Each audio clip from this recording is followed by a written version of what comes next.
Secretariat അംഗങ്ങൾ ഉൾപ്പെടെ party നേതാക്കളാകെ ഇന്നലെയും ഇപ്പോഴും ഞങ്ങളോടൊപ്പവുമെല്ലാം ആശുപത്രിയിലും സംഭവം നടന്ന സ്ഥലങ്ങളിലുമെല്ലാമായി ബന്ധപ്പെട്ട് വളരെയേറെ ശ്രദ്ധയോടുകൂടി ഈ ഗുരുതരമായ ഭവിഷ്യത്തുളവാക്കിയ സ്ഫോടനത്തിൻ്റെ തുടർച്ചയിൽ സമാശ്വാസവുമായിട്ട് നിൽക്കുകയായിരുന്നു എല്ലാവരും. മാധ്യമങ്ങളും നാട്ടുകാരാകെയും മന്ത്രിമാരും ജനപ്രതിനിധികളും എല്ലാവരും അതീവ ശ്രദ്ധയോടുകൂടിയാണ് വളരെ സങ്കീർണമായ ദുരിതാശ്വാസ പ്രവർത്തനങ്ങളിൽ ഇടപെട്ടത്. അവരെല്ലാം ഈ സന്ദർഭത്തിൽ നമ്മൾ ഓർക്കുന്നു. നിരവധി ആളുകൾ ഇതിൻ്റെ ഭാഗമായിട്ട് നമ്മെ വിട്ടുപിരിഞ്ഞു. കണക്കുകൾ ഇപ്പോഴും വ്യക്തമല്ല. മാധ്യമങ്ങൾ 14 പേരെങ്കിലും മരിച്ചു എന്നാണ് വാർത്തയായിട്ട് നൽകിയിട്ടുള്ളതെങ്കിലും ഞങ്ങളിവിടെ ആശുപത്രിയുമായിട്ട് ബന്ധപ്പെട്ടപ്പോഴും അതുപോലെ തന്നെ സംഭവങ്ങളിൽ ആദ്യം മുതൽ ഇപ്പോഴും കൂടെ നിൽക്കുന്ന സീബർ ചിറ്റിലപ്പള്ളി ഉൾപ്പെടെയുള്ള നമ്മുടെ MLA മാർ, ജനപ്രതിനിധികൾ, മുനിസിപ്പൽ ചെയർപേഴ്സൺ, സ്റ്റാൻഡിംഗ് കമ്മിറ്റി ചെയർമാൻമാർ ഇവരെല്ലാമായിട്ട് ബന്ധപ്പെട്ടപ്പോൾ ഇപ്പോൾ ഞങ്ങൾ ആശുപത്രിയിൽ കണ്ടത്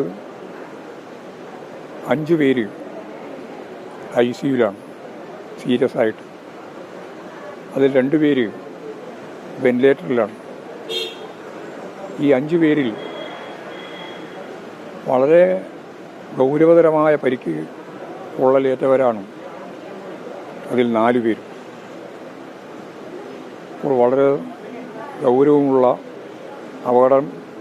അപകടകരമായ അവസ്ഥ തരണം ചെയ്യാത്ത 5 പേരെയാണ് ICUയിൽ ഇപ്പോഴുള്ളത്. അത് 2 പേര് ഞാൻ നേരത്തെ പറഞ്ഞ പോലെ വെന്റിലേറ്ററിൽ കഴിയുക. ബാക്കിയുള്ള 6 പേര്, 2 സ്ത്രീകൾ ഉൾപ്പെടെ വാർഡിലേക്ക് ഇപ്പോഴും കൊണ്ടുവന്നു. 6 പേരുടെയും നില തൃപ്തികരമാണ് എന്നാണ് ഡോക്ടർമാർ പറഞ്ഞിട്ടുള്ളത്. 3 പേര് ഇവിടെ പ്രാഥമികമായ പരിശോധനയും ചികിത്സയും കഴിഞ്ഞ് വീട്ടിലേക്ക് പോയിട്ടുണ്ട്. അവർക്ക് വലിയ കുഴപ്പമുള്ളവരല്ല. 11 പേര് ഇവിടെ ആശുപത്രിയൊന്നും ആയി ബന്ധപ്പെടാതെ തന്നെ വീട്ടിലേക്ക് പോയിട്ടുണ്ട്. ആ സംഭവം നടന്ന മേഖലയിൽ നിന്ന് ഇതിൻ്റെ ഭാഗവാക്കുകളായിരുന്ന 11 പേര് വീടുകളിലെത്തിയിട്ടുണ്ട് എന്നുള്ള വിവരവും ലഭിച്ചിട്ടുണ്ട്. 9 പേരാണ് മരണം പൂർണ്ണമായും സ്ഥിരീകരിച്ചത്. അതിൽ 5 പേരെയാണ് തിരിച്ചറിഞ്ഞത്. ബാക്കിയുള്ളവരെ തിരിച്ചറിയാൻ സാധിച്ചിട്ടില്ല. അതേപോലെ തന്നെ തിരിച്ചറിയാൻ സാധിക്കാത്ത സന്ദർഭത്തിലും അവിടെ ഇനി DNA ഒക്കെ പരിശോധിച്ച് പോകണം ആളുകളെ കണ്ടെത്താൻ. കാരണം ശരീരഭാഗങ്ങൾ പല ഭാഗത്തുനിന്നായിട്ട് കിട്ടിയിട്ടുള്ളത് ഉണ്ട്. അതുകൂടി പരിശോധിച്ച് DNA കൂടി ഫലപ്രദമായ രീതിയിൽ പരിശോധനയ്ക്ക് വിധേയപ്പെടുത്തിയിട്ട് വേണം ആളുകളെ തിരിച്ചറിയാൻ. അപ്പോൾ മരണസംഖ്യ ഇപ്പോഴും നിജപ്പെടുത്താൻ പറ്റാത്ത രീതിയിലുള്ള ഒരവസ്ഥയിലാണ്. 5 പേരെ തിരിച്ചറിഞ്ഞു. മൊത്തം 9 പേരെ സംബന്ധിച്ചിടത്തോളം കൃത്യമായിട്ടുള്ള ശരീരഭാഗങ്ങൾ ഉൾപ്പെടെ കിട്ടിയതായിട്ട് കണക്കാക്കിയിട്ടുണ്ട്. അതാണ് പൊതുവായിട്ടുള്ള സ്ഥിതി. 2 പേര് പ്രൈവറ്റ് ആശുപത്രിയിൽ ചികിത്സയിലുണ്ട്.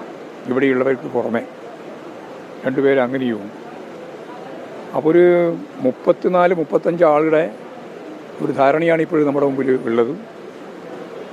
ഇപ്പോൾ പല ഭാഗങ്ങളിലായിട്ട് അന്വേഷണം വരുന്ന ചില ആളുകളുടെ പരിശോധനയും നടത്തേണ്ടതായിട്ടുണ്ട്. അവരെ എന്താണ് കാണാതായിപ്പോയി എന്ന രീതിയിൽ അന്വേഷിക്കുന്ന ആളുകളുടെ ഒരു നമ്പറും വന്നിട്ടുണ്ട്. അപ്പോൾ അതും പരിശോധനയ്ക്ക് വിധേയപ്പെടുത്തുന്നുണ്ട്. ഞങ്ങൾ ഈ സന്ദർഭത്തിൽ ഇവരുടെ കുടുംബം അനാഥമായിക്കൂടാ എന്ന് പ്രാഥമികമായിട്ട് തന്നെ ഞങ്ങൾ പറഞ്ഞു.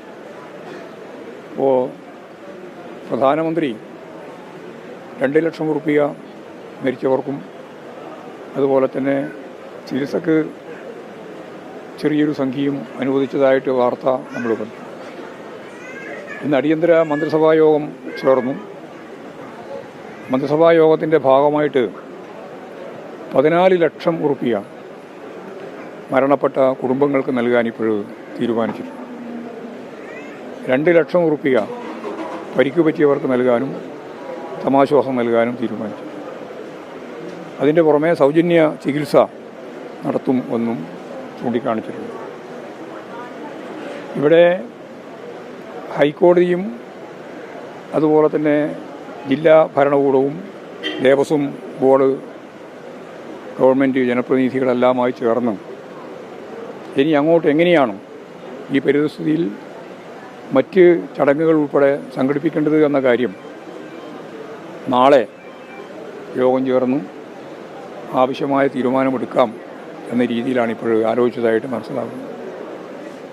എല്ലാവരുടെയും എല്ലാ വശങ്ങളും പരിശോധിച്ച് അത്തരമൊരു യോഗം ആവശ്യമായ തീരുമാനമെടുക്കും എന്ന് തന്നെയാണ് ഞങ്ങൾ പ്രതീക്ഷിക്കുന്നത്. ഈ മരണപ്പെട്ട ആളുകളും അവരുടെ കുടുംബാംഗങ്ങൾ, ഇതിൽ തന്നെ വളരെ പ്രധാനമായ വേറൊരു കാര്യം, അവിടെ ജോലിക്ക് വരുന്ന ജോലിക്കാർ മാത്രമല്ല, ഈ കരിമരുന്ന് പ്രയോഗങ്ങളിലൊക്കെ കമ്പമുള്ള ആളുകൾ, അത് ഈ ദേവസ്വം ബോർഡിൻ്റെയൊക്കെ അടുത്ത താല്പര്യമുള്ള ആളുകൾ, അവരും സന്നദ്ധ പ്രവർത്തകരായിട്ട് ഇതിൻ്റെ ഭാഗമായിട്ട് വന്നു ചേർന്നിട്ടുണ്ട്. അവരും ചിലർ മരിച്ചിട്ടുണ്ട്. അപ്പോൾ നമ്മൾ പ്രതീക്ഷിക്കുന്നത് പോലെ അവിടെയുള്ള തൊഴിലാളികൾ എന്ന രീതിയിൽ മാത്രമല്ല, തൊഴിലാളികളായിട്ട് ജോലി ചെയ്യുന്ന സന്നദ്ധ പ്രവർത്തകരും ഇതിൻ്റെ ഭാഗമായിട്ട് മരണപ്പെട്ടിട്ടുണ്ട്.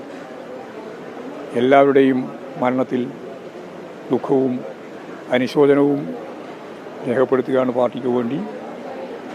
അവരുടെ കുടുംബം അനാഥമാവില്ല എന്ന് ഗവൺമെൻറ് ഇപ്പോൾ തീരുമാനിച്ചിട്ടുണ്ട്. ചികിത്സ പൂർണ്ണമായിട്ട് സൗജന്യമാക്കണം എന്നും തീരുമാനിച്ചു. പരിക്ക് പറ്റിയവർക്ക് സമാശ്വാസം എന്ന രീതിയിൽ 2 ലക്ഷം റുപ്യ കൊടുക്കാനും മരണപ്പെട്ടവരുടെ കുടുംബത്തിന് 14 ലക്ഷം റുപ്യ നൽകാനും തീരുമാനിച്ചു. ഗവൺമെൻറ് ഞങ്ങൾ പ്രതീക്ഷിച്ചതുപോലെ തന്നെ നല്ല രീതിയിലുള്ള ഇടപെടലാണ് ഈ സംഭവത്തിൽ ഉണ്ടായിട്ടുള്ളത്. കള്ളപ്രചാരവേല ഇതിൻ്റെ ഭാഗമായിട്ട് നടക്കുന്നു എന്നാണ് പത്രപ്രവർത്തകർ തന്നെ ഞങ്ങളോട് പറഞ്ഞത്. പത്രപ്രവർത്തകരാകെ ചാനൽ ഉൾപ്പെടെ വളരെ സജീവമായ ഇടപെടൽ ഈ ദുരന്തവുമായിട്ട് ബന്ധപ്പെട്ട് അതിൻ്റെ ആദ്യം മുതൽ ഈ നിമിഷം വരെ നിങ്ങളെല്ലാവരും നല്ല രീതിയിലുള്ള പ്രവർത്തനമാണ് കാഴ്ചവെച്ചത്. ഒരു സ്പർദ്ധയും സംഘർഷവും ഇല്ലാതെ ഉള്ള കാര്യങ്ങൾ കൃത്യമായിട്ട് പറഞ്ഞുകൊണ്ട് തന്നെ വാർത്താ ശൃംഖലകളാകെ കൈകാര്യം ചെയ്തിട്ടുണ്ട്. തീർച്ചയായും ആ നിലയിൽ ഇനിയും സഹായമുണ്ടാവണം. തെറ്റായ പ്രചാരവേലകൾ അത് വർഗീയ ചുവയോടുകൂടി സംഘടിപ്പിക്കുന്നതായിട്ടുള്ള വിവരമുണ്ട്. എല്ലാവരും ഒറ്റക്കെട്ടായി കക്ഷി രാഷ്ട്രീയത്തിലതീതമായി അത്തരമൊരു സംഘർഷത്തിലേക്ക് പോകാതിരിക്കുന്നതിന് വേണ്ടിയുള്ള ഫലപ്രദമായ ഒരിടപെടൽ നിങ്ങളെല്ലാം ഭാഗത്തുണ്ടാവണം. പ്രത്യേകിച്ചും സോഷ്യൽ മീഡിയയിലാണ് അത്തരം കള്ളപ്രചരണങ്ങൾ വ്യാപകമായിട്ട് പ്രചരിപ്പിക്കുന്നത് എന്നാണ് മനസ്സിലാക്കാൻ സാധിച്ചത്. അതിൽ നിങ്ങളുടെ എല്ലാം സഹായത്തോടുകൂടി ആ കള്ളപ്രചരണങ്ങളെ തുറന്നു കാണിക്കാനും ശരിയായ രീതിയിൽ ജനസമൂഹം ആഗ്രഹിക്കുന്ന നിലയിൽ നമുക്ക് ഈ പ്രശ്നത്തെയും കൈകാര്യം ചെയ്യാനാവണം. ഗവൺമെൻറ് പൂർണ്ണമായിട്ടും അവരോടൊപ്പമുണ്ട് എന്നിപ്പോൾ പരസ്യമായി പ്രഖ്യാപിച്ചു കഴിഞ്ഞിരിക്കുകയാണ്. എല്ലാവരും ആ രീതിയിൽ ഈ സംഭവവുമായിട്ട് ബന്ധപ്പെട്ട് ഒരു സംഭവം ഇതുപോലെ ആവർത്തിക്കാതിരിക്കാനുള്ള ജാഗ്രതയോടെ നമുക്കിനി മുന്നോട്ടേക്ക് പോകാനാവണം എന്നാണ് CPIM-ന് വേണ്ടി ചൂണ്ടിക്കാണിക്കുന്നത്.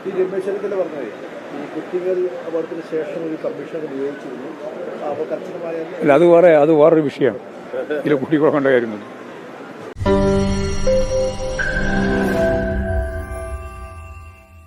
ലോകത്തെവിടെയായാലും ഏത് സമയത്തും 24 വാർത്തകളും ഓഗ്മെന്റഡ് റിയാലിറ്റി പാക്കേജുകളും എക്സ്പ്ലെയിനറുകളും വിശദമായി കാണാൻ ഞങ്ങളുടെ YouTube ചാനൽ നിങ്ങൾക്ക് സബ്സ്ക്രൈബ് ചെയ്യാം.